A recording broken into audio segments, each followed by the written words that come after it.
Jaeger is scary for a few reasons. When you drink it, you're like, ah! Palatos, palatos, palatos. Some of you already know because you've been to my shows in the past. My poison of choice is tequila.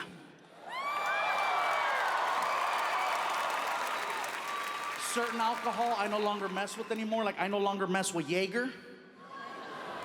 See, first of all, any alcohol that will make you say its name is not safe. And that's the only alcohol that will make you do that. That's the only one you hear people. Jaeger! You don't hear anyone else. You don't hear Mexicans. Tequila, way! You don't hear black people. Hennessy player. You don't hear Japanese. Woo, saki saki! Jaeger is scary for a few reasons. One, I'm type 2 diabetic. I shouldn't even be drinking, but Jaeger has twice as much sugar in it. Second thing is the consistency. It's very sticky. It's like cough syrup. So if you drink too much of it, it holds on longer than anything else, and it's nasty. When you drink it, you're like, ah! Palatos, palatos, palatos. It's horrible. If you drink too much of it, it holds on longer than anything else. You know what I'm saying? Like if you have one too many beers, you know what happens. You get the and then you return it to the rightful owner. Jaeger makes you feel like you gotta bring it back, but you can't. All it does is make you dramatic for 45 minutes until it lets go. You've seen someone like that. Hey, you okay? I'm fine, but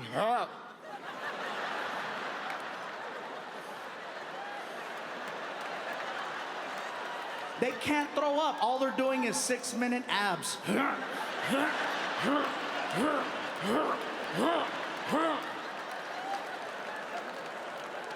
People look at you the next day. Are you into fitness? No, I'm a drunk. Yeah. Jaeger is scary. Another alcohol I refuse to mess with anymore is wine. Look at the people over there. We're from Schaumburg.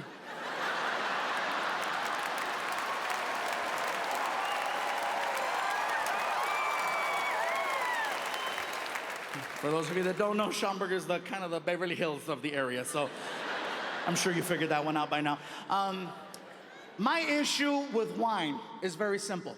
I don't like the fact that wine is socially accepted.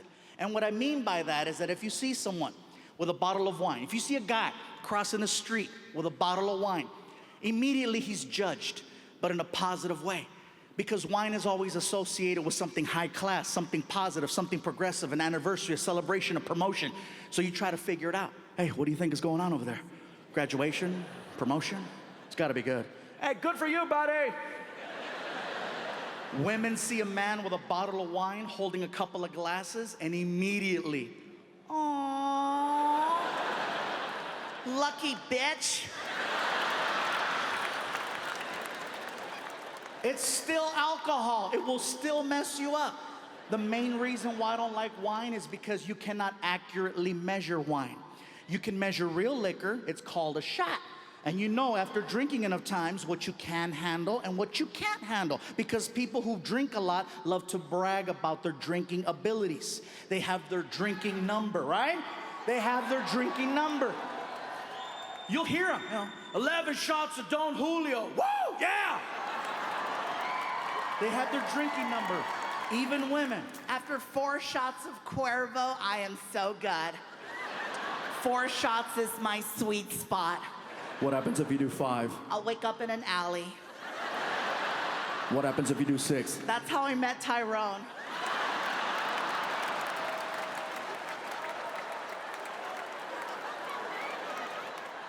See, with wine, you cannot accurately measure how much you're drinking unless you're basing it on the bottle. And if you're basing it on the bottle, then that's a whole different issue. With wine, the glasses are always different sizes. Sometimes they're big glasses, sometimes they're small glasses, and a lot of times you need to rely on someone to pour it for you. Sometimes they know what they're doing, sometimes they don't. Sometimes they fill it up too high, which is not the proper amount. Sometimes they get it just right, which is a little bit less than half of the glass.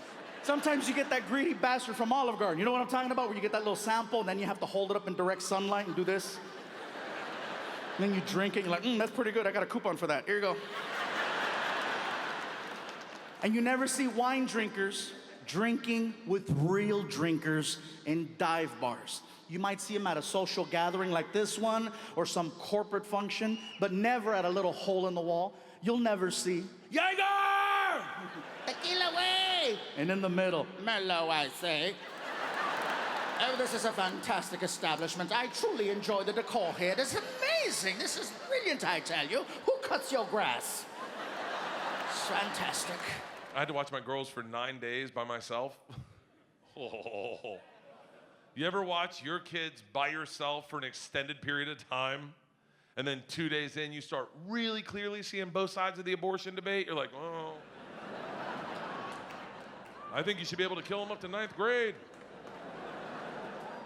Put them in the tub. Bloop, bloop, bloop, bloop. My wife sat the whole family down at the kitchen table. She goes, all right, I'm going to Vietnam for 9 days, okay, with my best friend Sandy. The girls start unraveling immediately. George is like, who are we staying with? My wife's like, Dad. They're like, who's watching us? My wife's like, Dad. They're like, who's watching Dad? My wife's like, listen, I've made a very detailed list. If your father follows this list to a T, it'll be like I never left. Georgia goes, he won't last 24 hours, Mom. Boy, I should have taken the under on that. This list was so aggressive. Wake up, 5:45 a.m. I'm like, what crops are we harvesting? Make the girls breakfast. Georgia likes avocado toast. Isla likes bone broth. I'm like, oh, cool. I'm living with Gwyneth Paltrow and a cage fighter.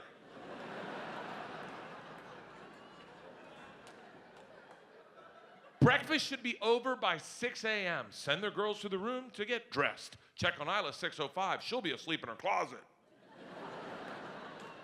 6:15, tell Isla she has to start shitting. 6:45, tell Isla to stop shitting. 6:50, out the door. Drop off the girls, 7 o'clock. The first day, I woke up at 7:15. Just in the weeds. You know when all the pleasantries of parenting are out the door, you're like, get the fuck out of bed! Get the fuck out of bed! Welcome to Thunderdome, bitches! They're like, what's for breakfast? I'm like, we're intermittent fasting today, ladies. Let's go. Make your own lunch boxes. I'm making coffee. We gotta do this shit. They're like, maybe we shouldn't even go to school. We're so late. I'm like, you're not staying with me. Get the fuck out the door. They make their own lunch boxes. Get them out the door so late. You ever take your kids to school so late, there's no traffic? Halfway there, you're like, fuck it, who wants to go to a water park? They make their own lunch boxes. Drop them off, come home, take a Xanax, sleep the day away. Yeah, because I'm a housewife. Wake up, pick them up from school, take them out to dinner that night, and at dinner that night, into my second glass of wine, realize I'm the only one that can drive. Georgia sees this realization on my face and goes, hey, big boy, how you think you're doing on your first day, huh? I'm like, I think we've had some hiccups, but all in all, I would say today's a victory. What do you think, George? She goes, really? She goes, why don't you ask your youngest daughter what she had for lunch today? I look at Isla and I go, hey, Isla, what did you have for lunch today? She just looks at me and goes, a bag of rice.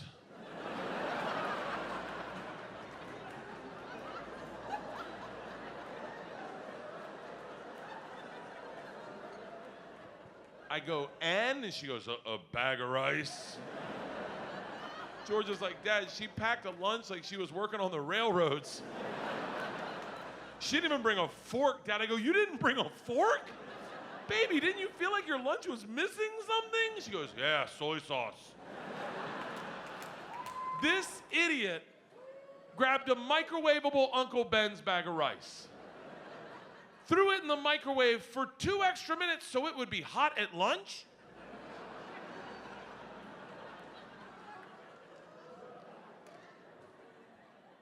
Threw it in her backpack, no lunchbox.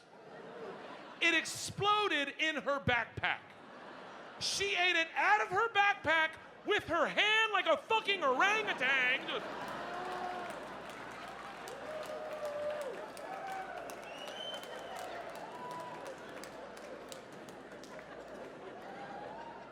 My mom's a nom. Anybody got that one friend? That one friend that can motivate you to do shit you ain't got no damn business doing.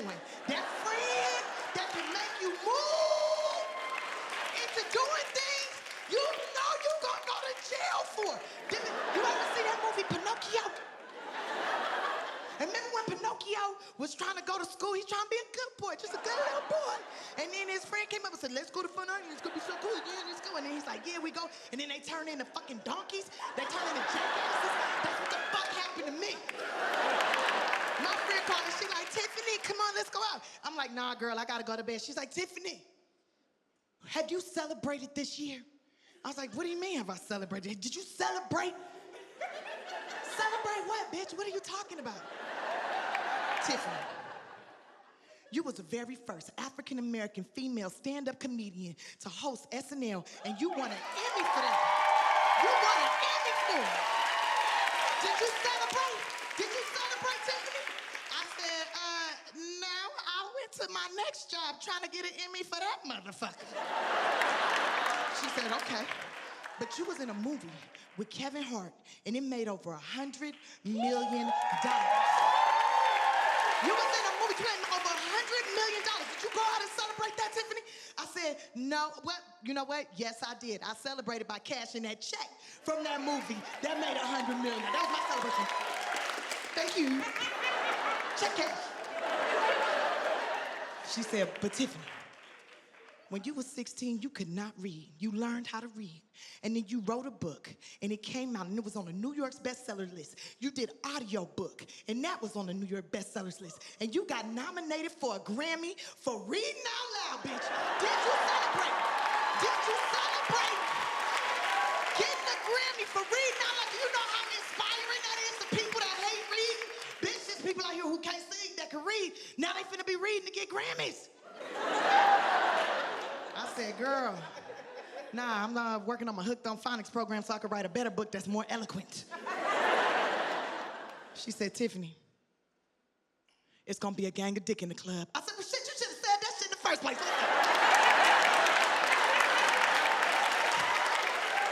was out there partying my ass off, dancing, drinking more than I ever drank in my whole entire life. I was drinking everything. Anything somebody handed to me, I was drinking it. Man, I was so messed up, my kidneys failed on me. I'm pretty sure I peed in the Uber. I know my Uber rating went down. Got me to the hotel. Boom, I went to sleep, right? They wake me up in the middle of the day and say, Tiffany, you gotta do a video. You gotta do a video to let everybody know where you gonna be at tonight. You gotta let everybody know. And I said, oh, okay. I don't feel so good. I don't think I should do it. They said, get out in the sun, get out in the sun. You can do it. If you see this video will tell you this is not gonna be a good show. This show is gonna be horrible.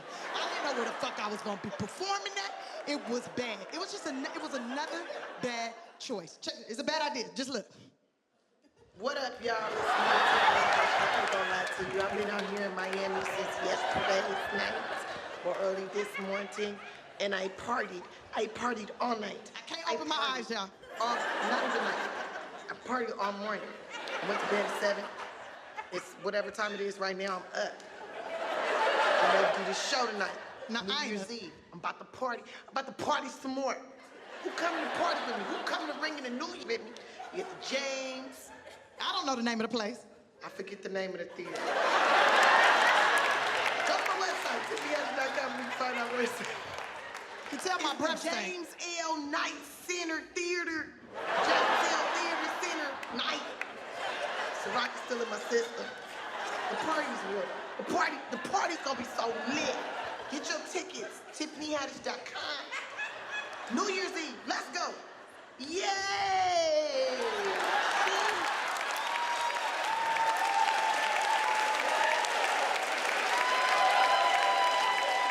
She was not ready. She's not ready. Anybody with any common sense be like, that show's gonna be bad. She don't even know where the fuck she